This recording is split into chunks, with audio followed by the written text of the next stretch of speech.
La pointe de l'Afrique du Sud est baignée par deux courants marins radicalement différents. Leur rencontre est un environnement d'une richesse et d'une diversité extraordinaire. Les eaux froides de l'Atlantique et celles plus chaudes de l'océan Indien constituent chacune un milieu bien distinct. Mais elles exercent également une influence considérable sur les terres, sur le climat et sur la faune. Et ces deux courants ont une histoire bien particulière.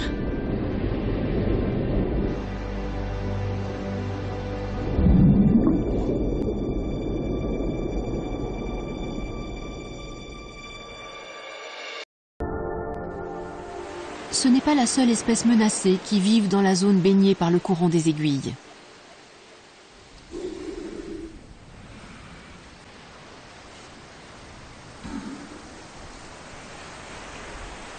Ces plages préservées sont un des derniers sites de ponte des tortues marines en Afrique. Elles se rassemblent ici chaque année pour s'accoupler dans les eaux peu profondes. Ensuite, les femelles remontent sur les dunes pour nicher dans le sable. C'est le seul moment où elles reviennent à l'endroit où elles sont nées. Elles sont guidées vers la côte par des phéromones, des sécrétions chimiques qui se sont accumulées dans le sable depuis des milliers d'années au fil des saisons de reproduction.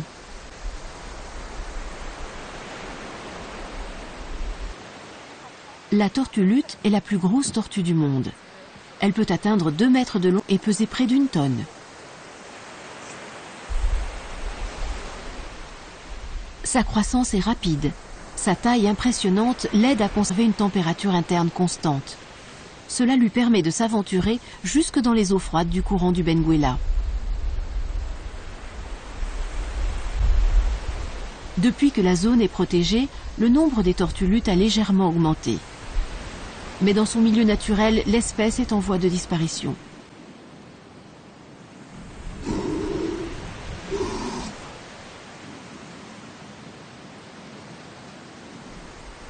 Ce littoral préservé est essentiel à leur survie. Chaque œuf représente un espoir de les croiser encore longtemps dans les océans. Une tortue luth pond jusqu'à 1000 œufs par saison. Les femelles remontent tous les 10 jours sur la plage, toujours de nuit, pour déposer une centaine d'œufs à chaque fois.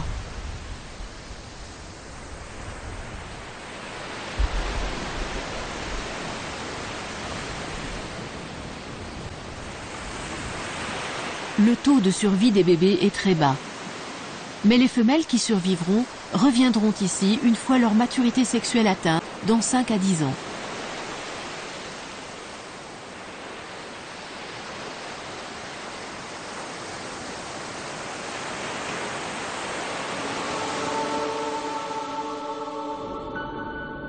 Les tortues marines comptent parmi les plus grands nomades des océans.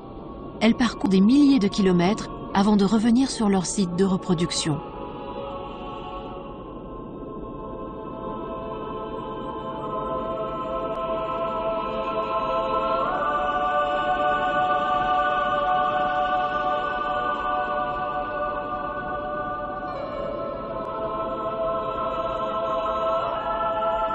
Les eaux chaudes au large d'Isi Mangaliso sont un point de ralliement pour d'autres géants, les requins taureaux.